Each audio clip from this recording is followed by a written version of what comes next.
Anyway.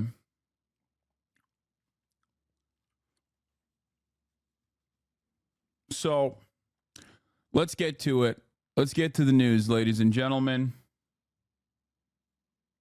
Yup, it's the same. You have a Porsche now, but in the past it was your Camry. Exactly. Only surviving on 100K Sag.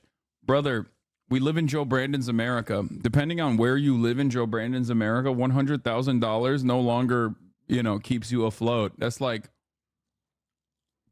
straight up, depending on where you live, it's like you're probably dumping all of that into your fucking rent, dude.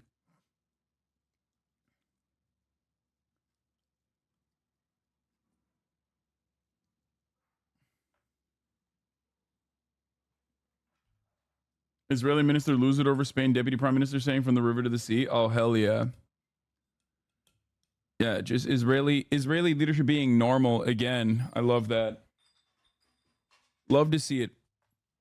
Love to see it, folks. If their timelines overlapped, how do you imagine Fish and Kaya would have gotten along? They're both goofy as hell and both big, lovable goofs, so they would have probably loved having fun with each other. They would have played a lot.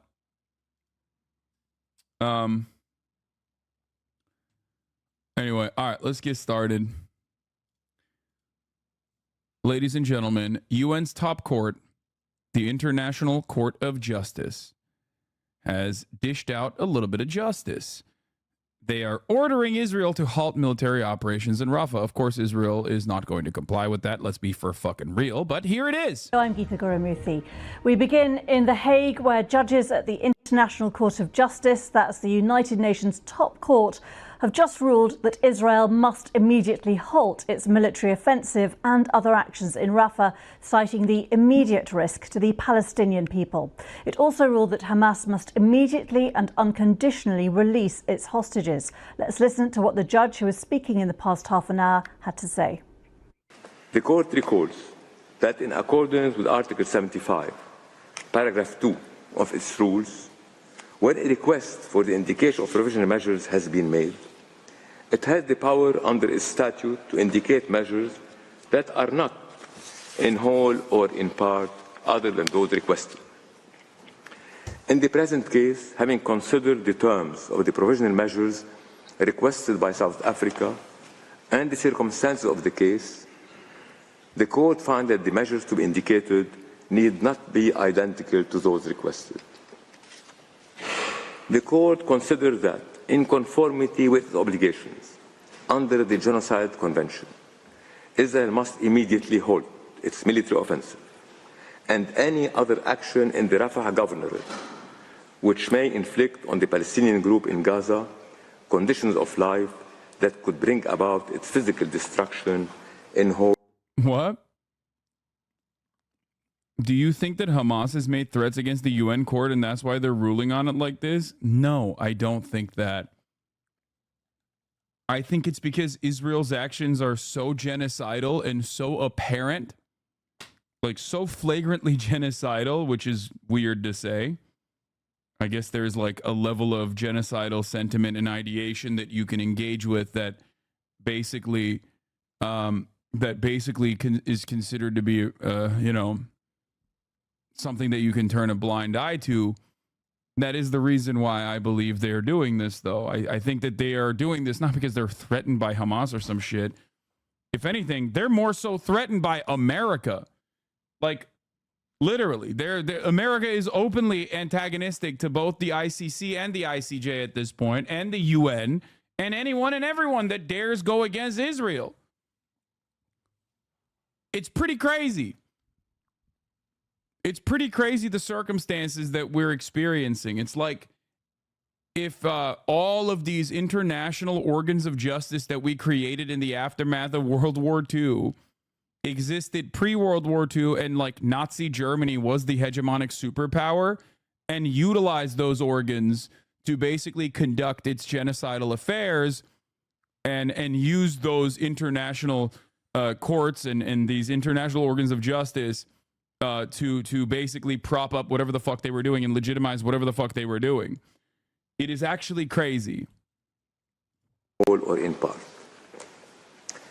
The court recalls that in its order of January 26, 2024, it ordered Israel inter alia to, I quote, take effective measures to prevent the destruction and ensure the preservation of evidence related to allegations of acts within the scope of Article 2 and Article 3 of the Genocide Convention, end of quote.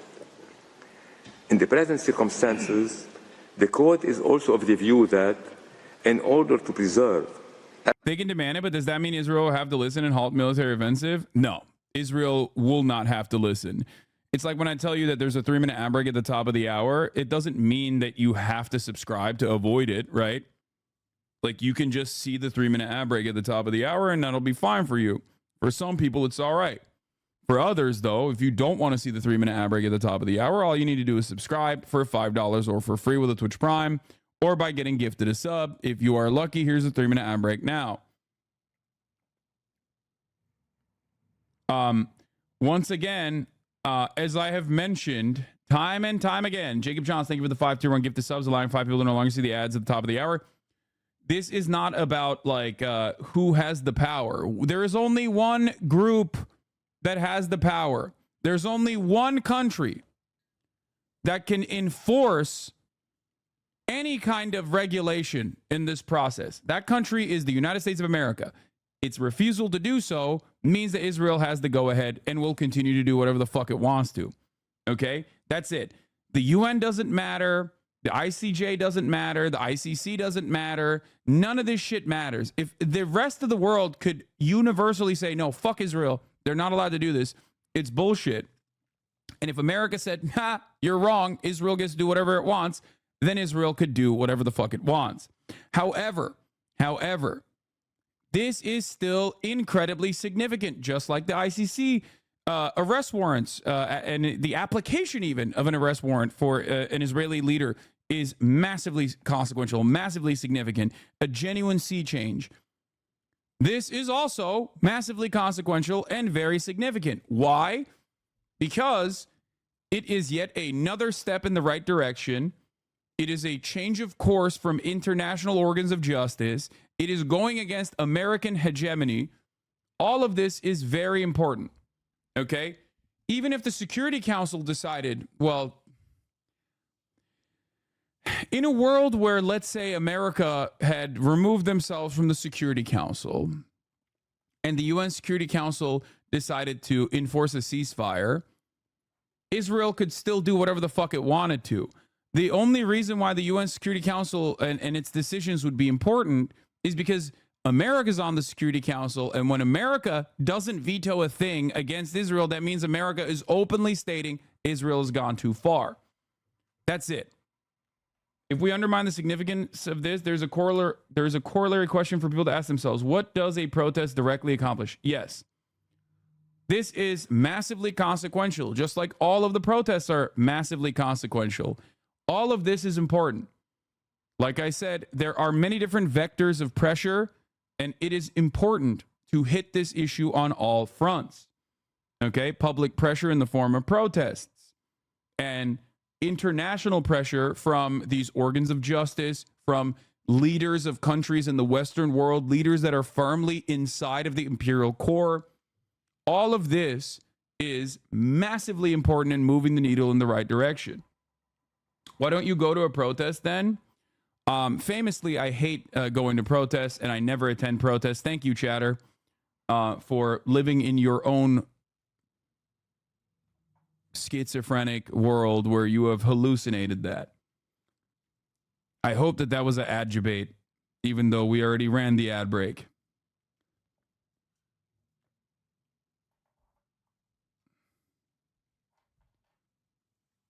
Following since today, though, I suspect that he's just here to talk shit.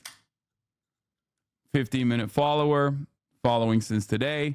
Doubtful that this person is, legitimately saying that. Glue trap bubble, live in a bubble. What?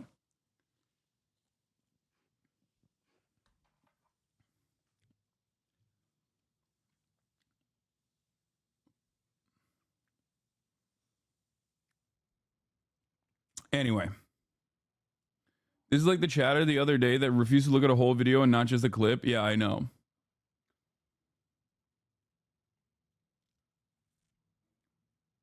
I was timed out for a week because I said AOC's a neocon. That's extremely heavy-handed by your mods. AOC's a neocon? Bro, first of all, how are you tweeting or how are you posting if you're timed out for a week? That's number one.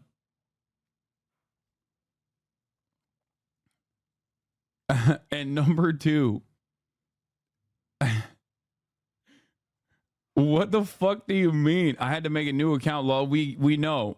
That was not a real question. I know how you're posting in the chat. Now this is gonna get banned too, most likely. But you're insane for saying AOC's a neocon. They probably timed you out for a week because they did not want you to say even more unhinged shit.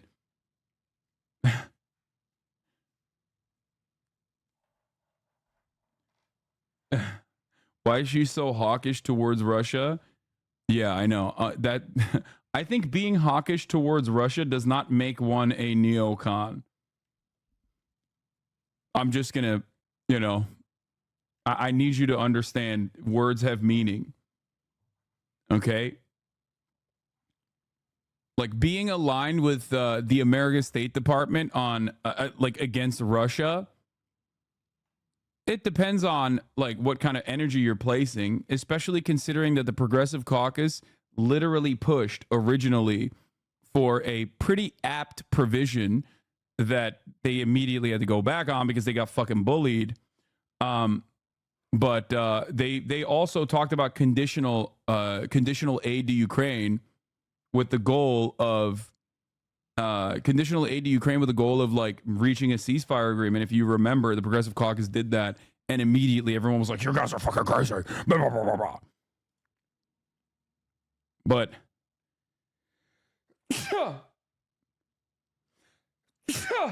Jesus Christ.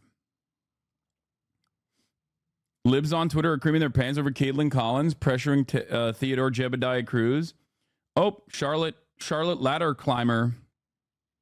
I'm blocked by her. That's awesome. We'll look at that in a little bit. Let's just continue with this. Evidence related to allegations of acts falling within the scope of Article 2 and Article 3 of the Genocide Convention, Israel must take effective measures. Why do you sneeze like my baba? It's because I'm uncoded. I'm in uncle territory, and I think the older you get, the more insane your sneezes get. Actually, it's very like, it's something that happens when you get older. Like, I still remember how terrified I was when my grandfather would sneeze from the other room because it felt like the entire house was shaking. I don't know what it is, but the older you get, the more powerful your sneezes become. And I genuinely don't know what the fuck that is about, but it's just a thing that happens. How you sneeze is a choice. Prove me wrong. That's insane.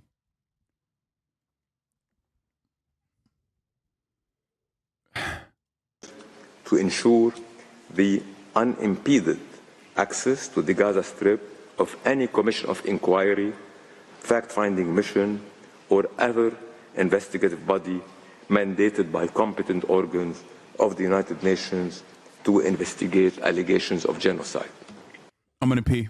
The judge there, the ICJ, just to give you some initial responses, David Mercer, spokesperson for the Israeli government, has said there is no power in the world that will push us to commit a public suicide, because that's what this is, to stop our war against Hamas. That's repeating a line that would, of course, a consistent line that we've heard from the Israeli government, who I think are meeting now. There was a call for Mr. Netanyahu to meet his top ministers.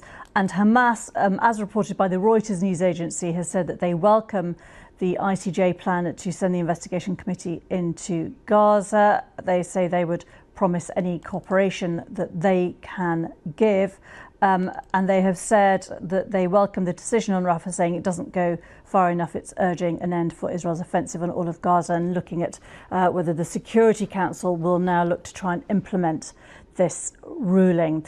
Well, let's get more now. Our diplomatic correspondent Paul Adams is in Jerusalem, and he told us more about the immediate reaction there in Israel. If this was the measure that was anticipated, with some debate as to whether or not the court would finally take that additional step. No official reaction from the government so far. It's due to discuss this ruling later today. There is a reaction from the hardline finance minister, Itamar Ben-Gvir, who has called it irrelevant, and he's dismissed the court. Itamar Ben-Gvir is not the hardline finance